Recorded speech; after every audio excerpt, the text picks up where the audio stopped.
Hello, Wilson Scholars, and welcome to another episode of BC Calculus with Henry Lombino. Alright, it is 2 hours and a half past my birthday. It is meaning that it's 2:30 at night, and I'm doing this video, so it's gonna be a fun time. I'm in my basement. So we're gonna be looking at 14.1 partial derivative, which is the new section we've just started. It's and partial derivative is basically when we've recently just gone into like 3D space, which is basically dealing with where we have three different variables. And so this is building off that, where if you remember back when we just had nice two variables, if you had f of x, you could then find the derivative of that, which would be f of x, or we would have like something like this, like d of x over d of y and stuff like that. Actually, it would probably be d of y over d of x. That makes more sense. But you would find like all these different derivatives and stuff and do some fun stuff with them and solve them and see how the graph is changing at that point. So so what these partial derivatives are, now we have functions that have two different variables, like the one we're going to be looking in this problem. And thus we need to find the part, and we're not quite equipped yet to find the derivative, the full derivative of it, but we are able to find the derivative in relation to one part of it. So it basically, what that means is say I have a function f of x y. If I'm going to find the partial derivative of f(x) at xy, what that means is I am finding the derivative in relation to x. So I am finding how x is changing as f of xy is changing. So that's the change in f xy over the change in x, and at that point we pretend that y is constant, because we're only dealing with x, and then it's the same with f of y. We're just dealing with as y is changing and x is constant. So so we're going to be looking at that, and we're going to be looking at that in a word problem. Right now it's going to be more conceptual stuff, since we haven't really gotten to the more like mathy, algebraic-y kind of stuff. Algebraic-y. That's a cool term. Alright, so let's look at number 6 here. A drug is injected into a patient's blood vessel. Ew. The function c equals fxt represents the concentration of the drug at distance x millimeters in the direction of the blood flow, measured from the point of the injection, and at time t seconds since the injection. And we have to find three things with this. We have to find a, what are the units of the following partial derivatives, which are these two guys down here. That should be 2. B, what are their practical interpretations?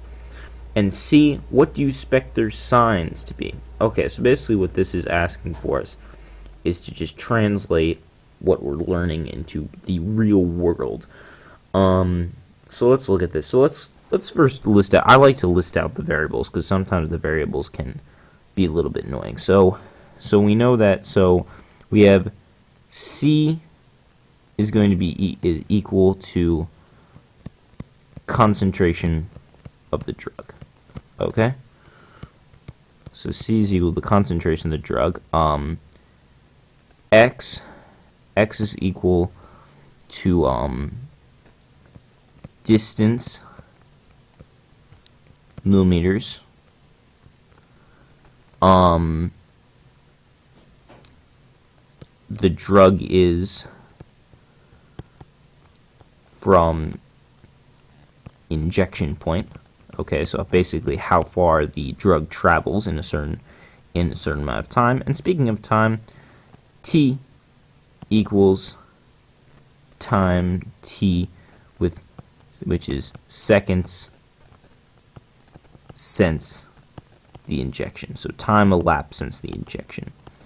Okay, and so let's look at our number one problem. We have two parts. So we have three parts of two different problems that we have to solve. So there's a lot of parts here. So let's look at this one first. So you'll notice those weird symbols. Now those weird symbols, that's the best I could find on here of the symbol. The actual thing you'll look at is something more like that in your book, if that's what you're looking for. So that's more what it look like. I found the closest thing. Deal with it. So yeah, so what is this? So what is that telling us? Well, that's a partial derivative, and basically what that equals, we know that c equals f of x t. Okay? So what this is asking, what? Oh, I'm sorry, guys. I wrote out the problem. I wrote, this is D here and here. It's actually, this one is actually, oh gosh. This one is actually going to be X, and this is actually going to be, C. Oh my god. And this is actually going to be C over of t. So yeah, that's the actual problem. You might have noticed that. So we know, so going back here, we know that c equals f of x x and t. So what this is basically what this is asking for us is f of x xt. And what does that equal? Well, if you go back over here, remember over here we were talking about f of x. So basically what that's asking for us is the rate of change of f of x in relationship to change of x if we assume that t is constant. And we don't actually have to do any math for this. We just have to think about how does x affect c. And okay, so we know that, so let's go back over to our definitions. C is the concentration of the drug, and x is the distance the drug is from the injection. Okay, so what is the unit of that? Well, we're going to have the concentration of the drug. I'm not sure. It actually does not give us units for concentration, but I'm gonna go with percentiles. I think that's correct. I'm not entirely sure about the chemistry term, but I'm gonna go with percentage concentration of drug. And distance is going to be in millimeters. So basically, so if we go back to here, so we're basically looking for C over x. So our answer is going to be the units of concentration, which I'm going to call is percent over millimeters. Percent per, so which is equal, so percent per millimeter. Okay, so that's basic. So that's going to be the unit of that partial derivative, because it's c over x. Okay, so that's part A. Part B, we're going to be looking at what is the practical interpretation of that. Okay, well, so what is the practical interpretation of that? So we're looking at, so we just looked at that percentage per minute. So what percentage? It's going to, so what's the percentage? Is the concentration. What is x? Is the distance. So what that is measuring is going to be the concentration of the drug as it gets further and further from when it's injected, how concentrated the drug is. So the practical application of that is basically the concentration of the drug as it gets further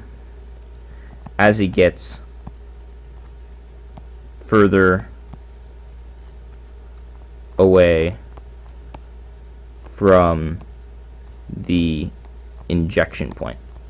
So that's our practical application, because then we can see basically how it diminishes. And speaking of diminishes, that brings us to the final that brings us to the final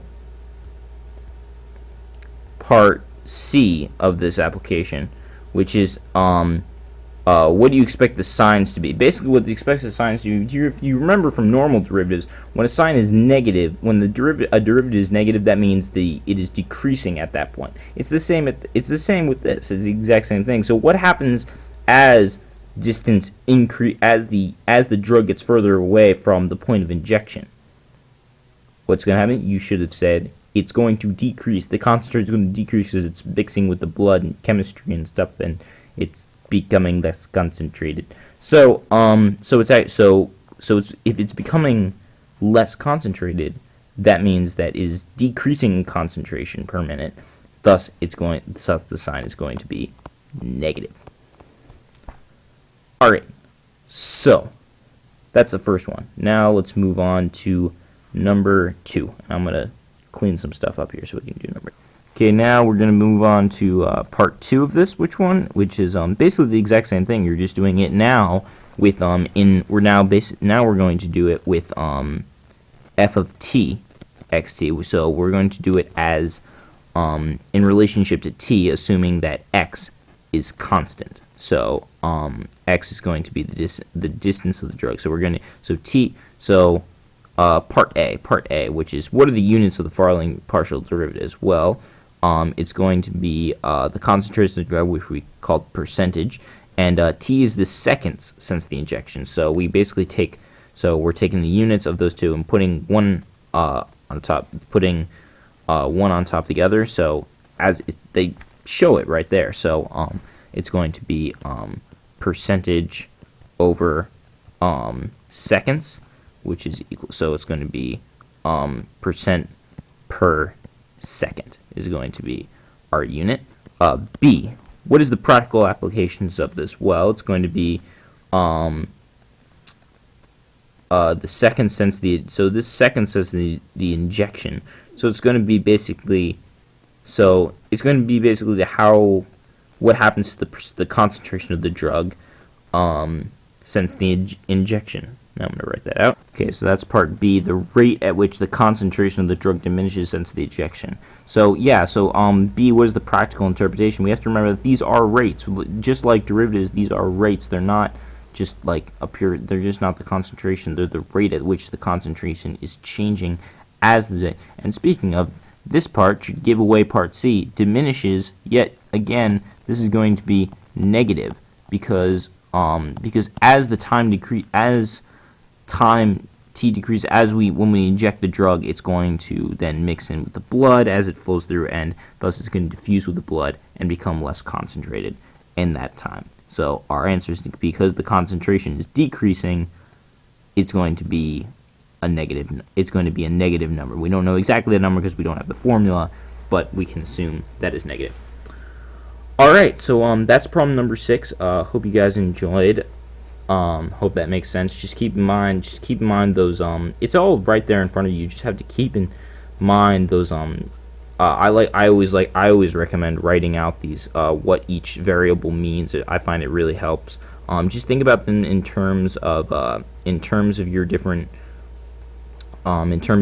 derivatives. They are partial derivatives. You've all done derivatives before. You just have to be careful of what derivative you're looking for and think about what its application is.